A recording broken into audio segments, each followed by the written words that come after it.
Gente, presta atenção, vamos lá.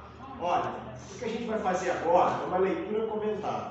É um texto do livro didático em que eu condensei o corpo do texto em frases de ordem mais direta para facilitar a compreensão para a característica de leitura da nossa amiga Laís. Aqui ele está sem imagem porque eu estou com um problema na colagem, na copiar e colar as imagens no corpo do texto. Mas eu vou fazer essa adaptação depois e vou imprimir esse material para elas. Mas nesse momento agora, então eu vou ler o trecho onde for entrar uma imagem, eu vou abrir uma outra tela mostrando qual imagem que vai entrar ali, o que ela está querendo dizer. Tá bom? Então vamos lá. Está ali assim, ó. Revolução Industrial Exorbitada. No primeiro momento, faço uma frase sintética explicando o que foi a Revolução Industrial. Uma síntese, quase que dicionaríssima. Então coloquei assim, ó. A Revolução Industrial foi um conjunto de mudanças iniciadas em 1760 na Inglaterra que promoveu transformações profundas em como os seres humanos produzem suas mercadorias e se relacionam uns com os outros. Então, quando eu falei mudanças profundas, é para acentuar esse caráter revolucionário. Não foi uma reforminha, não foi uma mudancinha qualquer, foi uma mudança estrutural na forma como que os seres humanos produzem a sua vida material. Tá? Isso que a gente veste, isso que a gente usa, isso que a gente consome, tudo foi modificado muito profundamente nesse período e que dá base para o que a gente, de alguma forma, hoje usufrui na vida material. Só que vocês devem imaginar que toda transformação material, ela afeta também as relações que a gente trava, tanto com esses objetos, quanto entre a gente. Então eu brinquei com vocês naquele momento, e se a gente criou o telefone celular, evidentemente que esse telefone celular, ele alterou as nossas relações, por exemplo, de comunicação. Então é uma via de mão dupla. Então não pensem a tecnologia, as coisas, sem sentido social e sem alteração nas formas como os seres humanos se relacionam a partir dessa tecnologia. Tranquilo? Depois, eu coloquei assim, o tópico 2, como está no livro lá, do artesanato à maquinofatura. Então, ele vai mostrar para vocês nesse texto como foi o processo de transformação que surgiu a partir da forma antiga de se produzir, que era na base do artesanato, passando pela manufatura até chegar na maquinofatura. Quais são as diferenças dessas formas de se produzir essa vida material? Então ele colocou assim, no artesanato, quase todas as tarefas eram feitas por uma pessoa. Então é aquele exemplo que eu trabalhei com vocês, do sapateiro. O sapateiro artesanal, artesão, ele domina todas as etapas de produção do seu produto, no caso do sapato. Então desde o movimento de curtir o couro, cortar o couro, fazer o solado com a borracha específica, a corda para fazer a costura, o movimento de acabamento dele, até mesmo a comercialização, está tudo na mão do produtor. Então ele domina todas as etapas e faz essa produção de acordo com o ritmo específico, com o tempo específico. Então, no artesanato, a característica básica é essa. É isso que está em processo de transformação. Então, já no período anterior à Revolução Industrial, começa a surgir a manufatura. Na manufatura, vários trabalhadores se reuniam numa oficina que faziam tarefas específicas, usando ferramentas e as matérias-primas de um burguês. Eles recebiam uma remuneração pelo trabalho realizado. Então, como é que era na manufatura? Então, já entra um fator de complexificação do processo de produção. Então, na manufatura, já existiam vários trabalhadores que se especializavam em um determinado fazer daquela produção daquele sapato. Tinha um que curtia o couro, especializava nisso. Tinha um outro que se especializava na produção da borracha. Tinha um outro que se especializava na costura. O outro em acabamento. Tá? Só que eles já não produziam mais especificamente para si. Tá? Eles reunidos nessa oficina, as ferramentas martelo, chave de fenda, agulha de costura, tudo pertencia a um burguês que entregava essa matéria-prima para que eles produzissem e entregassem o resultado do trabalho. E aí, em troca disso, eles recebiam um salário, uma remuneração. Então, há uma modificação. Ao invés daquele trabalho artesanal, agora já é um trabalho manufaturado, com uso de ferramentas, mas em que há uma especialização do trabalhador, mas ele ainda tem um domínio de um determinado grau da função. Aí que vem o salto da Revolução Industrial, que é a introdução da maquinofatura. Se na manufatura a força motriz é a própria força muscular humana, né, que move a agulha, o martelo, na maquinofatura, a máquina, e não a ferramenta, é que vai coordenar o trabalho. Vamos pensar ali, ó. Foram introduzidas máquinas movidas a vapor. Primeiramente a vapor, depois entraram outros combustíveis, sabe? Que movimentavam outras máquinas cheias de ferramentas que faziam o trabalho de várias pessoas ao mesmo tempo. Então, olha só, a maquinofatura, agora a força motriz, a força que movimenta, já não é mais a muscular humana, mas sim uma força mecânica, a força, por exemplo, do vapor, né? Que a água aquece, gera vapor, que pressiona o êmbolo, que a partir do movimento lá da transformação mecânica vai gerar um movimento que vai tocar as máquinas. Então, esse processo, ele fez um ganho de produtividade gigantesco. Então, o que antes era a força mecânica de muscular, ou mesmo a força mecânica hidráulica, mas sujeita, por exemplo, às intempéries da natureza, né? Ah, está na seca, o vento está baixo, tem pouca força hidráulica para mover. Ah, é um moinho de vento, o vento não está batendo, não tem força para poder movimentar as máquinas. Entenderam? Agora não, aquela coisa era de acordo com o ritmo que o próprio ser humano determinava para tocar as máquinas. Então começa a se produzir em grande quantidade, com menor número de pessoas e com o trabalho sendo reduzido a um grau de divisão ao mais baixo possível, para que qualquer operário, com ou sem especialização, possa fazer aquilo para garantir a produtividade. Então é um processo de transformação que começa em 1760, que há essa passagem do artesanato para a maquinofatura. Então essa nova forma de se produzir que estava acontecendo, ela inundou o mercado, né? Os lugares, né? A Inglaterra, por exemplo, de mercadorias. Isso transformou a percepção das pessoas e as próprias relações que elas se davam com as coisas. Eu continuo aqui, ó. Eu coloquei, aqui teria um desenho, aqui, uma imagem. E essa aqui. Ó, eu vou colocar lá. Vamos dar uma olhadinha nela. Tá vendo? Ó, no artesanato, primeiro aqui, ó. No artesanato, os trabalhos geralmente feitos por uma pessoa dentro da sua própria casa, com matérias e matéria-prima e ferramentas próprias. Então tá aqui, ó. Sapateiro lá produzindo sapateiro sozinho, artesanalmente.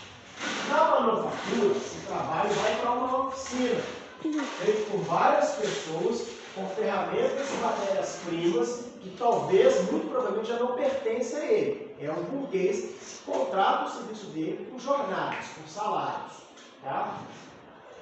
Já na maquinofatura, que é o último quadro, as máquinas movidas a vapor faziam o trabalho de várias pessoas, as pessoas deixaram de trabalhar em casa e nas oficinas e começaram a trabalhar onde? Nas fábricas, em troca de salário.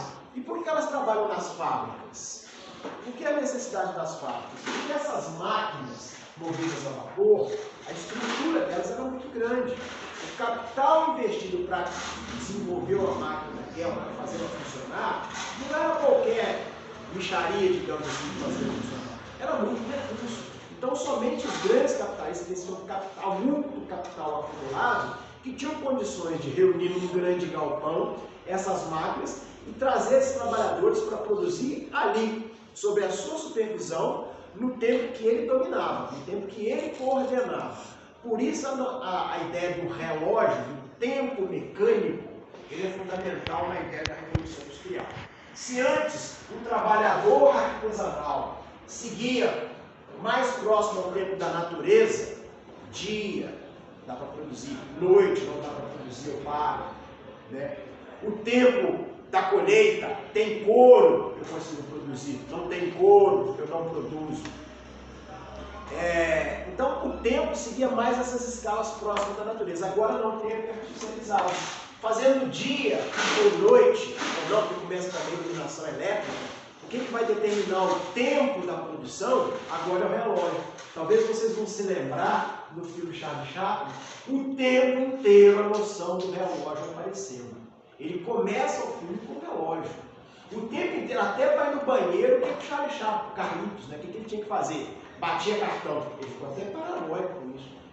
Tem bate cartão, volta cartão, bate cartão. Porque o controle do tempo é fundamental. O tempo já não pertence mais ao trabalhador. O trabalhador não dita o ritmo da produção.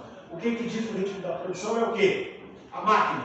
Lembra? O cara, o diretor, ligava a máquina assim: capataz, aumente a velocidade, 7, 4, 5. Aí esse tempo começava a ir mais rápido.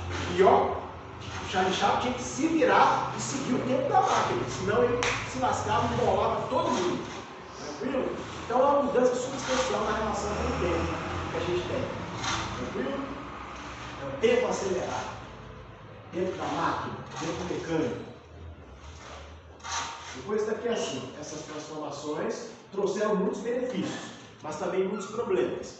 Está simples, está em ordem direta, é para a gente perceber, para a gente não cair na ingenuidade, por exemplo, daquela crítica que coloca aqui na Revolução Industrial, ferrou com a vida dos trabalhadores, dos operários. Não, trouxe muita coisa boa. É um ganho de produtividade, uma abundância material, um ganho, inclusive, um ganho econômico, evidentemente, assumido principalmente pela burguesia, mas a população conseguiu ter material para dobrar de população no intervalo de um século. Na Inglaterra triplicou a população, mas evidentemente tem as suas consequências nefastas também, né? A superexploração do trabalhador, os abusos que se faziam em relação às crianças e às mulheres, a condição insalubre, uma mentalidade que justificava e naturalizava a superexploração. Então, para vocês entenderem, qualquer intervenção social, seja tecnológica ou não, ela nunca pode ser interpretada ingenuamente como boa ou somente ruim. Você vai sempre encontrar fatores. Então você produz o parâmetro da complexidade para poder olhar essas questões. Não seja ingênuo e falar, foi lindo, foi somente ruim. Não, tem coisas boas, tem coisas ruins. Vamos olhar. E você pode fazer um recorte que você faça um enfoque trabalhando esses ganhos, mas também enfoque trabalhando as perdas, ou as duas. A história nada é simples, é sempre complexo. Agora o pioneirismo inglês é outro tópico do livro. Pioneirismo é por que os ingleses foram à vanguarda, os primeiros a iniciar isso. Então está lá assim, ó, tudo começou na Inglaterra porque ela reuniu algumas condições favoráveis para a introdução das máquinas. Por que a Revolução Industrial não aconteceu na França? A França já tinha possibilidade de saltos? Em alguns aspectos sim, mas em outros não. A Alemanha, em alguns aspectos sim, mas em outros não. Somente na Inglaterra, um conjunto de fatores criaram uma situação que permitiu que ela largasse na frente. Depois os outros países começaram o processo de industrialização. O Brasil também passou por isso no século XX, principalmente a partir de 1930. Mas na Inglaterra começou quase 2 séculos antes, em 1760. Então vamos dar uma olhada. Primeiro fator que a gente considera de pioneirismo inglês é muito capital acumulado. Muito capital acumulado. E eu fiz a distinção para vocês explicando o que é capital. Capital é dinheiro para gerar mais dinheiro. Tá? E aí eu fiz a seguinte alegoria para vocês. Tá? Se eu comprar um carro para poder passear, aquilo ali é somente riqueza. Bem, agora se eu compro aquele carro para trabalhar como taxista para me dar mais dinheiro, aquilo ali é capital. Então na Inglaterra existia muito capital acumulado, tá? Muito recurso financeiro acumulado, inclusive por causa da exploração do ouro e dos minerais, a gente vai estudar isso. Depois Renato favoreceu a Revolução Industrial. Muita da riqueza que circulava lá era da exploração colonial. Então Então, olha, ao longo dos séculos anteriores, a Inglaterra se especializou em acumular isso. Então, olha, pirataria, comércio com colônias. Ah, mas o Brasil era colônia de Portugal, mas Portugal tinha tratados específicos com a Inglaterra, e quase tudo que a gente consumia na colônia vinha da Inglaterra. Então, parte do ouro que ia para Portugal acabava indo também para a Inglaterra para poder pagar essa balança comercial negativa que os portugueses tinham com os ingleses. O tráfico de escravos alimentou muito os ingleses, eram exímios traficantes de escravos, então gerou muito dinheiro, muito capital acumulado lá, o capital ávido por investir em alguma área para poder gerar o quê? Mais dinheiro.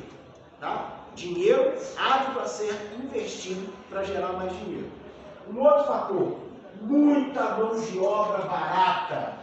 Muita mão de obra barata, abundância de trabalhadores necessitados de trabalhar, oferecendo seus serviços por mixaria, por pouco dinheiro. Lá na Inglaterra, tinha passado para vocês aqui, vocês devem estar analisando o processo também de produção de relações capitalistas de campo. Então, os camponeses estavam sendo expulsos das terras comunais para a criação de ovelhas, para poder alimentar a indústria têxtil. Então, esses trabalhadores que migravam do campo da cidade, na cidade não encontravam trabalho, então eles se ofereciam para trabalhar por qualquer dinheiro. Então, olha, isso gerava esse êxodo rural para as cidades, gerava uma massa de trabalhadores que não encontravam ocupação, então a mão de obra na Inglaterra era muito barata. Lembra da oferta e procura? Lá no City, que a gente vai falar no início com vocês. Olha aí, ó, excesso de mão de obra. Quando o desemprego está muito alto, a tendência dos salários é baixar. Quando o desemprego está baixo, a tendência dos salários é se elevar.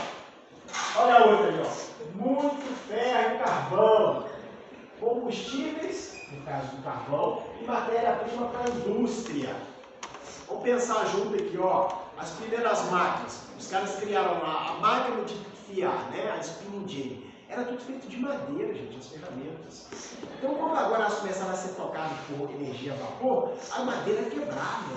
Então, eles introduziram as máquinas, as ferramentas de metal, que se incentivou a metalurgia. Não? Porque as máquinas agora tinham que ser mais robustas, não podia quebrar, porque a força agora é brutal, não é força muscular humana, é uma força mecânica. Então uma coisa vai induzindo a outra, a metalurgia se desenvolvendo, não vamos fazer carroça mais não, vamos fazer uma locomotiva, vamos fazer barco de madeira, barco a vela não, fazer barco a vapor. Então vai produzindo uma série de melhoramentos por causa do desenvolvimento, uma coisa vai puxando a outra, que num processo de 100 anos, tudo mudou muito profundamente. Por isso que é um processo revolucionário. Então, quando colocou a existência de carvão e ferro como fatores, é porque essas matérias-primas básicas, para esse primeiro momento da Revolução Industrial, tinha em abundância no próprio território inglês. E olha aqui a T, mentalidade, a predominância de uma mentalidade protestante que valorizava a busca pelo lucro e pregava uma vida disciplinada para o trabalho. Vocês lembram que a gente tinha conversado com vocês sobre isso? Olha, enquanto em outros lugares a mentalidade católica olhava com desconfiança, né, a busca pelo lucro como uma prática de usura, a mentalidade protestante já olhava a busca pelo lucro como uma bênção, como uma virtude. Então, o burguês inglês ele não sentia drama, muito pelo contrário, ele se sentia estimulado a produzir, procurar cada vez mais lucro.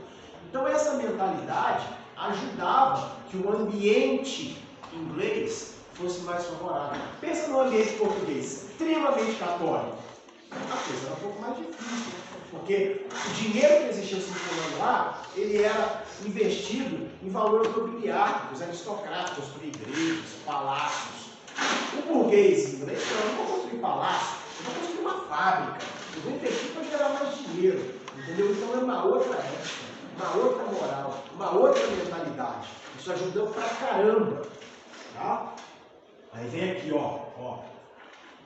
Por último, e um ambiente político favorável aos interesses da burguesia, que dominando o parlamento propunha leis vantajosas para o desenvolvimento do país. Isso está lá da Revolução Inglesa, lembra? Na Inglaterra já não vigorava o absolutismo, já vigorava a monarquia parlamentar.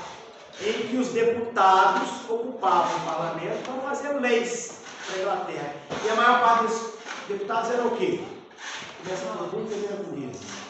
Donos de fábricas, Como grandes comerciantes, nobreza, aburguesada também. Então as leis da Inglaterra expressavam os anseios, os desejos e a mentalidade dessa burguesia.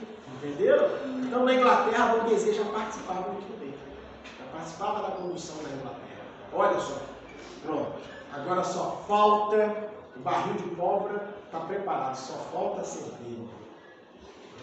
Beleza. Então vamos lá. As máquinas. Aí uma coisa simples. As máquinas, né? O primeiro ramo econômico a se mecanizar foi o têxtil. Têxtil. Como o algodão e a mão de obra cada vez mais baratos, vários burgueses passaram a dar prêmios. Olha como é que começa. A dar prêmios para quem inventasse máquinas de criar e tecer para produzir mais com menos. Então não é o burguês que inventa, ele usa quem? Os mecânicos. Aqui é guia de turismo. É estimular as pessoas que têm conhecimento técnico, carpinteiros, marceneiros, ferreiros, a introduzir melhoramentos. Olha, eu pago prêmio se você melhorar o meu processo de produção. Então criou um ambiente de inovação. Então, olha, porque eles queriam produzir mais, perceberam que essas pessoas poderiam dar soluções para isso, então incentivavam, criando prêmios para inovações. Olha lá. Aí eu ia entrar uma imagem de uma roca, de uma máquina de tecer. A diferença. Ó, essa aqui é uma roca, tá vendo? Simplesinho, um fio por vez. E a mulher tocando ela lá. Essa aqui já é uma máquina de tecer. Olha, ela produz, aí deve ser 16 fios por vez. O que toca ela é energia a vapor, energia mecânica. Então, o cara que inventou essa máquina aqui, que desenvolveu essa máquina, é um cara que tinha conhecimento especializado. Então ele ia lá, produzia. Isso beneficiava quem? O dono dessa máquina, que agora, ao invés de ter 16 pessoas produzindo fio, eu tenho uma máquina que faz o serviço de 16. Então eu barateei meu custo de produção, aumenta a minha margem de lucro e eu ainda posso baixar o preço do produto. Tá vendo? Vamos voltar aqui. Olha lá, ó. Com as máquinas de madeira, eu tinha falado antes, quebravam fácil, foi introduzido o ferro na sua fabricação. Isso incentivou a metalurgia, que revolucionou os materiais, permitindo a construção de locomotivas, navios a vapor, para transportar as mercadorias. Tá? Entenderam isso? Tranquilo, né? Então aqui, ó, uma imagem de um barco a vapor. Não, eu coloquei no barco a vapor. Vocês conseguem imaginar? Se no barco a vapor, a força que move o barco é o quê? O vapor, né? As pás vai girando e ele vai. E no barco a vela, como é que é? Se parar de só ventar, o que acontece? Fica parado esperando ventar para poder levar para você tal lugar. Então ganha também de produtividade por causa da questão dos transportes, não é só a produção. Né? A logística também se tornou um elemento fundamental. Oi? Chega para trás. Chega para trás. Beleza? Então vamos lá. Tranquilo. Alguns inventos aplicados em indústrias.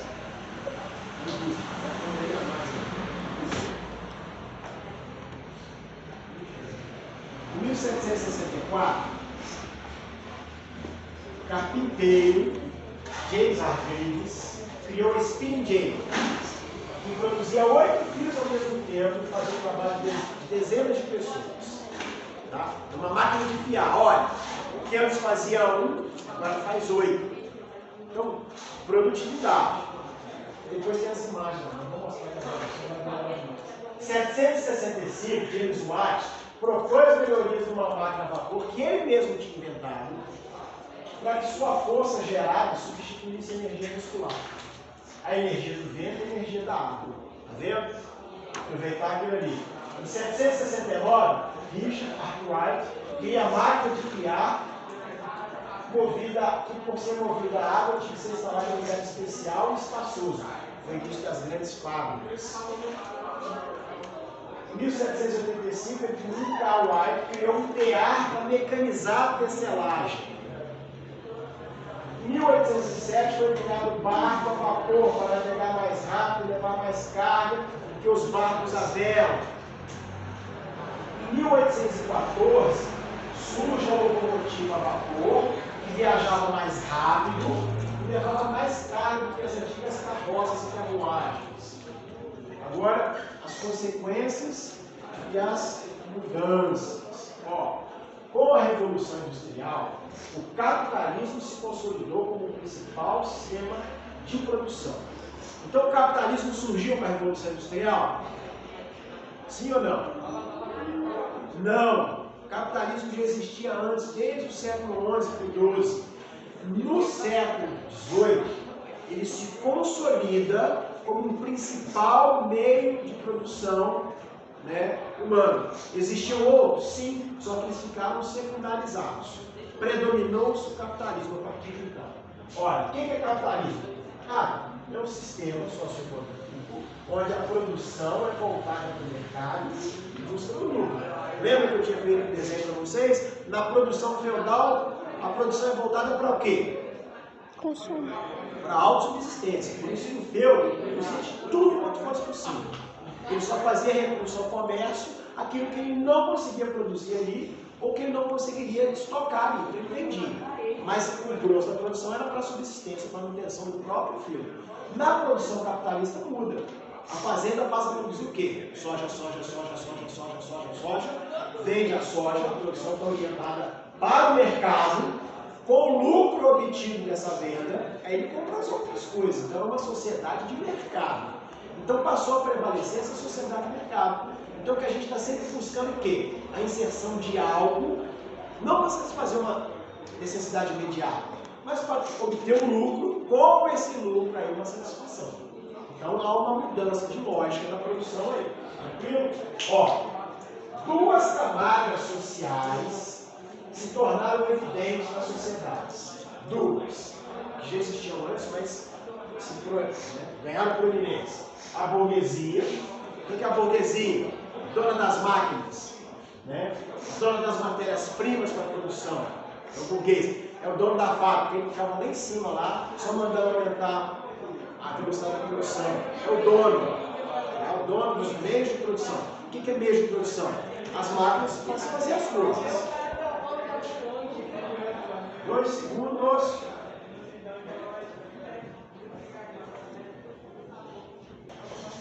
Vamos lá. E o operariado, os proletários, que não possuem máquinas nem matérias-primas, nem sua força de trabalho para a produção do bem. Então perceberam? Burguesia e proletariado. Proletariado é o quê? É o trabalhador, que não tendo as máquinas nem a matéria-prima, ele vende o quê? A sua força de trabalho, assalariado. Tá? Então ele passa a produzir, não mais para o mercado, mas para o burguês que vende. Não mais para si, ele produz para alguém. É o Carlitos, na fábrica lá do vídeo, do filme que eles fizeram. Beleza? Surgimento das fábricas promoveu uma maior divisão do trabalho e, consequentemente, um aumento da produtividade.